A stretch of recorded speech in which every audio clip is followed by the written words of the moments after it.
여러분 안녕하세요. 찾아가는 새벽기도 시카고 예수사랑교회 조선영 목사입니다. 오늘도 변함없는 주님의 은혜와 평강이 저와 여러분의 삶의 종일 풍성하기를 기도합니다. 오늘 말씀은 시편 55편 16절에서 23절까지 말씀입니다. 제가 읽어드리지요. 나는 오직 하나님께 부르짖을 것이니 주님께서 나를 건져주실 것이다. 저녁에도 아침에도 한낮에도 내가 탄식하면서 신음할 것이니 내가 울부짖는 소리를 주님께서 들으실 것이다. 나를 대적하는 자들이 참으로 많아도 주님께서는 나에게 덤벼드는 자들에게서 내 생명 안전하게 지켜주실 것이다. 아주 먼 옛날부터 보좌에 앉아 계시는 하나님께서 나의 부르짖음 들으시고 응답하실 것이다. 마음을 고치지도 아니하며 하나님을 두려워하지도 아니하는 그들을 치실 것이다.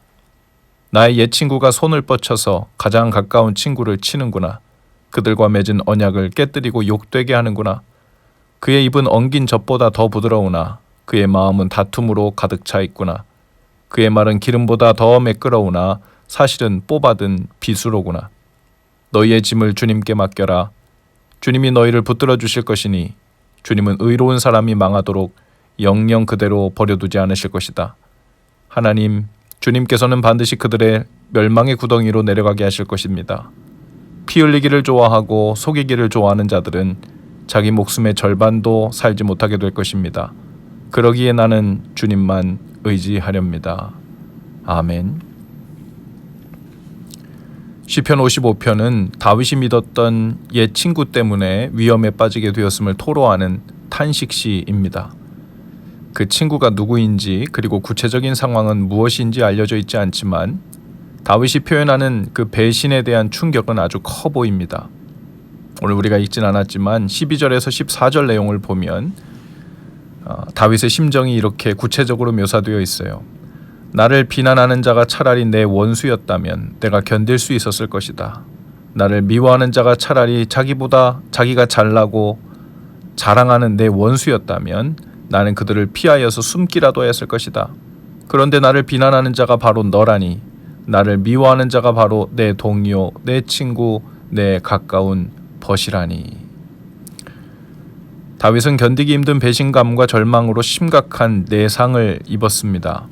그 고통을 감내내기가 너무도 힘들어 보입니다. 그래서일까요? 다윗은 하루에 3번씩 아침과 정오와 저녁에 탄식하며 하나님께 부르짖어 기도했다고 했습니다. 그런데 17절에 보면 기도 시간의 순서가 아침, 점심, 저녁이 아니라 저녁과 아침과 한낮이라고 표현되어 있습니다. 당시 이스라엘 사람들은 그 하루의 시작을 해가 진 후부터 그 밤부터 그 다음날 해가 지는 시간까지를 하루로 여겼기 때문에 하루의 순서를 저녁, 아침, 한낮이라고 나열한 것이죠. 다윗은 견딜 수 없는 마음으로 인해 하나님께 하루 3번씩 나아가 간구하고 부르짖었다고 했습니다. 그 고통을 피하기 위해 광야로라도 나가기를 구하고 있었습니다. 그리고 다윗은 갑자기 22절에서 너희 짐을 주님께 맡겨라. 주님이 너희를 붙들어 주실 것이니 주님은 의로운 사람이 망하도록 영영 그대로 버려두지 않을 것이다 라고 말합니다. 다윗은 자신의 고통에서 한 발 물러나 지혜교사 역할로 되돌아갔습니다. 그는 회중을 향해 하나님께 전적으로 의지할 것을 권면합니다. 다시 한번 하나님께 악인들을 심판해 주시기를 촉구하고 있죠. 다윗에게 있어서 무겁게 지고 있는 짐이란 다름 아닌 배신감과 절망으로 묶여있는 마음이었죠. 하나님의 공의와 심판이 임하기를 구하는 간절한 마음이었습니다. 그런데 자기 자신을 향해 먼저 이렇게 외치는 거예요. 짐을 여호와께 맡기라. 주님께 맡긴다는 것은 그 판단과 또 심판의 방법과 수위와 때에 대한 것까지도 모두 주님의 공의의 손에 맡기는 믿음으로 나아가라는 의미였죠. 주님께 기도한 후에는 그 염려의 짐을 주님께 맡겨야 합니다. 기도한 모든 일에 대한 염려거리를 하나님께서 즉시로 모두 걷어가 주시는 것은 아니지만 때로는 그 상황을 견디게 하시거나 때로는 그 문제를 처리할 힘을 주시기도 하시죠. 팀 켈러는 이렇게 말합니다. 우리가 폭풍우 속에 있을 때 주님께 기도하면 주님은 풍랑을 가라앉혀 주실 수도 있고, 혹은 베드로에게 그러셨듯이 비바람을 뚫고 물 위를 걷게 하실 수도 있습니다. 우리 염려의 상당 부분은 어떤 일이 일어날 필요가 있는지 내가 주님보다 더 잘 안다는 오만한 마음에서 비롯됩니다. 염려와 걱정은 단순히 사람이기 때문에 들 수 있는 감정이기도 하지만, 모든 것을 주관하시고 알고 계시는 하나님을 신뢰하는 마음이 느슨해질 때 비집고 들어오는 감정이기도 하죠.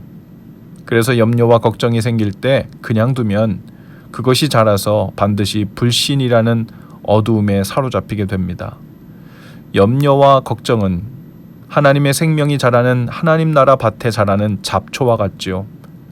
그때그때 뽑아주지 않으면 하나님의 생명으로 자라는 우리의 삶의 영양분을 다 빼앗겨버리고 맙니다. 그리고 염려와 걱정은 무럭무럭 자라서 불신의 그늘을 만드는 거죠.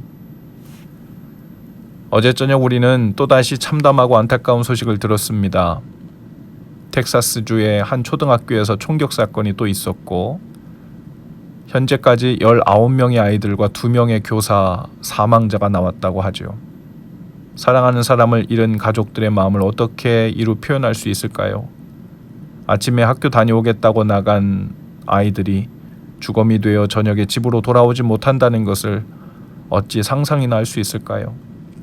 그 비통함과 참담한 마음을 하루 3번 울며 부르짖어 기도한들 가라앉힐 수 있을지 모르겠습니다.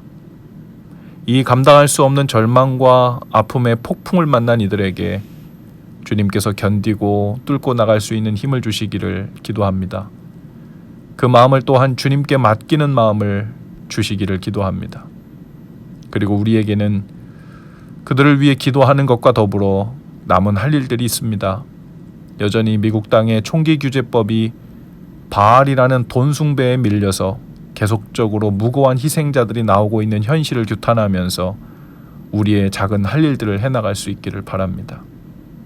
오늘 감당해내기 힘든 낙심과 아픔을 경험하고 있는 모든 분들께도 그 짐을 여호와 하나님께 맡길 수 있는 은혜와 믿음 주시기를, 그리고 그 짐을 가져가 주시는 은혜를 얻게 되시기를, 혹은 그 폭풍을 능히 감당해내고 버틸 수 있는 힘을 주께서 허락해 주시기를 축복합니다. 기도합시다. 주님, 오늘도 갑작스레 만난 버거운 인생의 폭풍 속에 있는 사람들을 돌보아 주옵소서. 그 한가운데 함께 계시는 주님, 주께서 만드신 세상이 고통과 아픔으로 어그러져 가는 것을 아파하시는 주님, 그 고통의 한 중심에서 십자가를 저어주신 주님, 오늘도 십자가의 주님을 믿음으로 바라보며 이 폭풍을 지나게 하옵소서. 예수님 이름으로 기도합니다. 아멘. 여러분, 오늘도 예수 사랑으로 화이팅입니다. 내일 아침에 다시 찾아뵙지요.